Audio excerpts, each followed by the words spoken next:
Hi, everyone. Welcome to this Tuesday Live, where we discuss business, accountability, and mindset, resources, challenges, hacks, tips, and above all, I answer any questions that you have for me regarding to these topics. So I'm Joanna Pawlowski from The Accountable Mindset. And today we're going to be looking at the topic of vision and how to create a vision that both inspires and is ambitious enough, yet does not seem too far out to just seem impossible to reach at any point in time. So what is a vision, first of all? And this is the ability to plan the future with imagination or wisdom. And that's a definition of a vision, which I really personally like. A vision is there really to inspire, to take us through all the challenges we might encounter on the way, any challenges related to the goals that we need to achieve to get to the vision, any obstacles that we encounter on our way. So the vision is really this big, ambitious image, words that we have in front of us that will inspire us for a longer term. One of the sayings that I really like is that says, if you can imagine something, you can achieve it. And for a while, I thought that there was something missing. And then I realized that what was missing is that it's really good to imagine something. If you don't believe it, though, if you don't believe that you can achieve it, so to bridge the way from where you are today to where your vision is, you're probably not very likely to achieve it. So it's really important to understand how, through each goals, paths, plans, you're going to move from where you are today to the vision, to achieving the vision as well. So our brain is very malleable, and that's really actually quite important to help us shape that vision, but also to make this vision more tangible. What our brain does is something called value tagging. So this means that it absorbs into the subconscious, filters imagery, and retains imagery more strongly than, for example, words. So when we look at a vision, it is really important to not just think about it images in our head, but also actually take them outside and put it on something like a vision board to help us physically see what that future, what that vision looks like. And where vision board can really help us impact our brain, influence our brain, and make the vision more closer to us and more tangible. Only 1 in 5 entrepreneurs seem to be actually using that tool. So this is really something that's not helping many entrepreneurs, that they carry that vision only on the inside their head. The other element and a challenge around the vision, and there are 3 main challenges when it comes to vision, is that we actually don't always, are not always clear about the reason why we want that vision, why the vision is ours, why we want to achieve it. And if we don't quite believe it, if we don't really buy into it and want to make sure it's our vision, so maybe we've heard something from family, friends, maybe in the media, and we just have taken it for ourselves. We have to really believe that. So it's really important to make sure that that vision is our vision. And something that makes it easier to, more realistic as well, is looking at it very often as in the morning, in the evening as well. And looking at a vision, looking at images in the evening also helps to embed them further in our brain. And another reason why it's important is because a vision can be very bold. It is about something new that we haven't probably done before, that's really far, far ahead of us as we are today. And a vision can therefore feel a bit scary.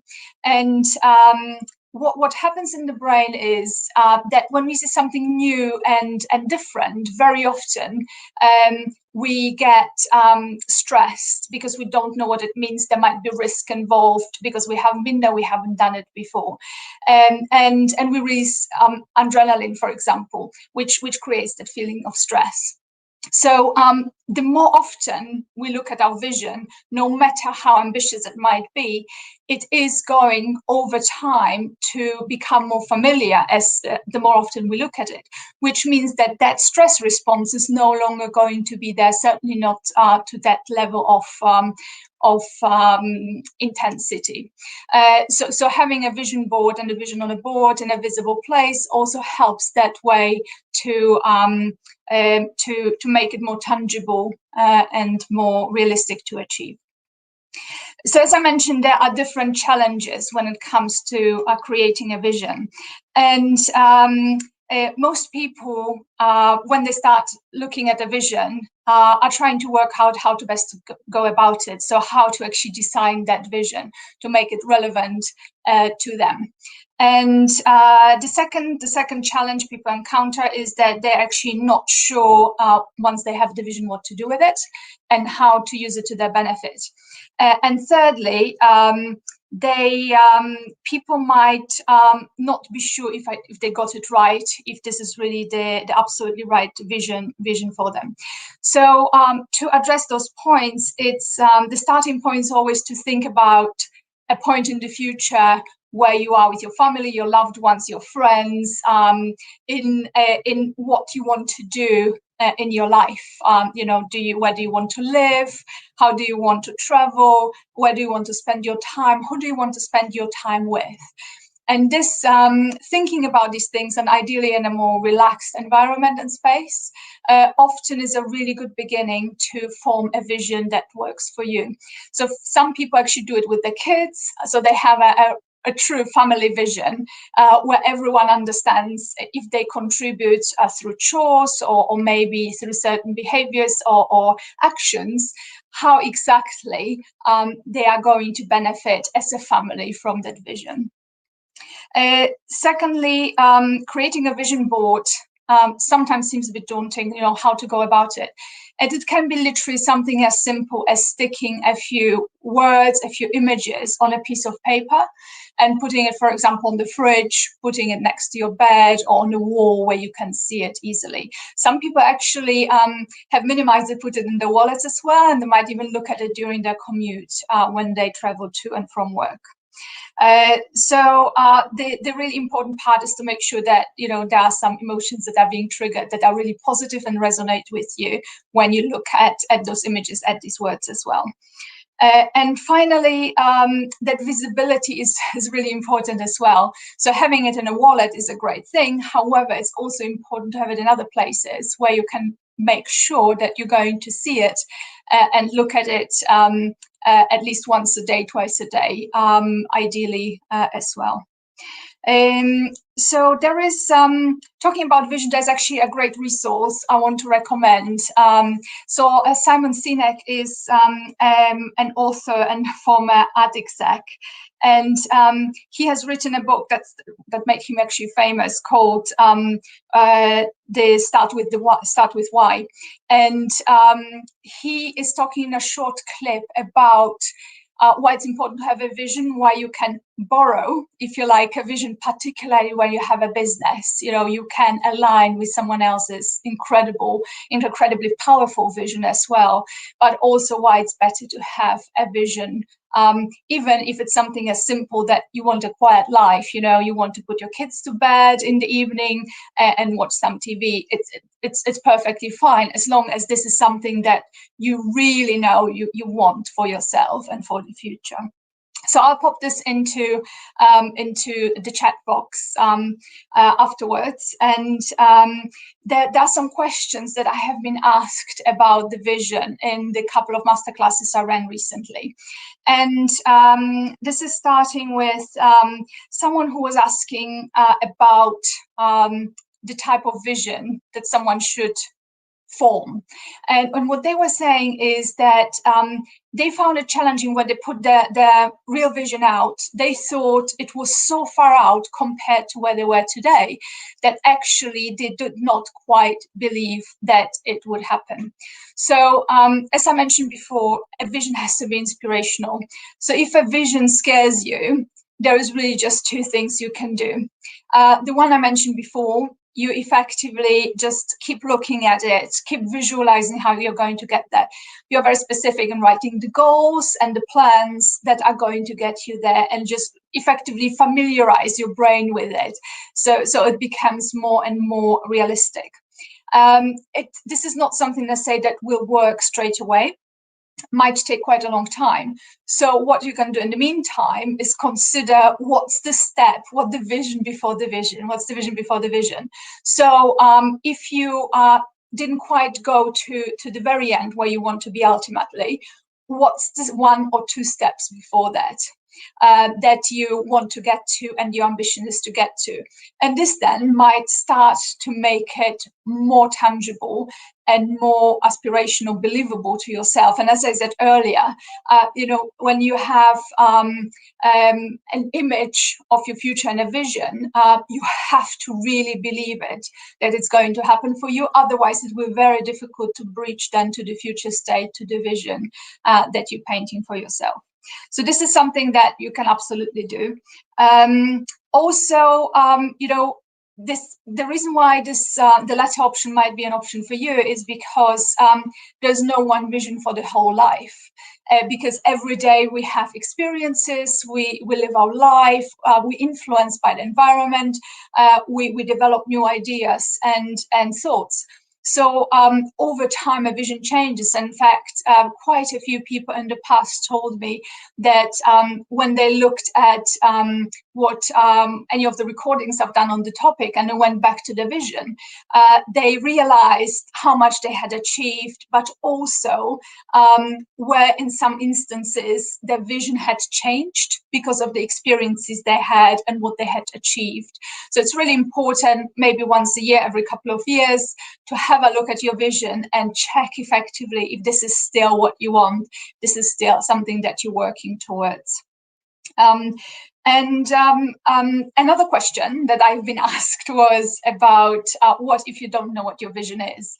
And this is where I mentioned before that it's good to, when you start thinking about your vision, maybe be in a relaxed environment. So being in the middle of a lunch break at work, for example, or surrounded by playing, shouting children is probably not the best environment to think about your future vision. It's really about taking yourself out of the usual environment and relaxing and thinking about, in an ideal situation, what would you want to do? Where would you like to be? Who would you like to spend your time with? And where would you like this time to go towards? And ask yourself this type of question. And it might be perfectly the answer that where you are today is actually making you happy. That's where you want to be in 2, 3, 5 years time, 10 years time ahead. And that's perfectly fine. As long as you have consciously gone through that process and decided that for yourself, and that is your vision, the vision you want to and you aspire to. So when you've achieved your vision, congratulations, because actually not everyone gets there. So that would be something absolutely amazing, something to celebrate. Finally, in the masterclasses I had, and also in some of the coaching sessions, what some of the more observations and questions that were raised were that it's quite unusual that the questions I ask and also the templates I offer to create a vision, supporting creating that vision, are very holistic. What do I mean by that? So very often a vision focuses either on the work part of life. So when you're a business owner, it would be the business. If you're a professional, then on your career progression and maybe lateral moves, whatever is on the cards for you that you're thinking about. And on the other hand, someone might look at a vision for the health, for their health life, so sports, fitness, anything like this. And other people might be looking at the vision for their personal life, as in family, friends, children, things like that. And what I suggest is that actually your life encompasses all of these elements. So if you look at your vision holistically, so combining all these different aspects of life, you will get to a much better, much richer vision for yourself. But it's not just about yourself, is it? So sometimes we forget, when we pursue a vision or pursue goals on the way there, that we're not an island. We're surrounded by people, whether it's family, friends, or hobbies, or the workplace, or company. We forget that we're part of an ecosystem. And as we pursue a goal, a vision, this might not always be aligned with what others are pursuing. So taking everyone along, making them aware of what we're doing and why, and making sure that they're involved and hopefully supportive, is a very important part of painting the picture. Also, to give you another example, if you, for example, to decide to change your lifestyle, many people have been trying to eat more vegetarian, vegan, plant-based, gluten-free, protein-based. There's a billion of ways how you can effectively limit your food for a health reason or preference reason.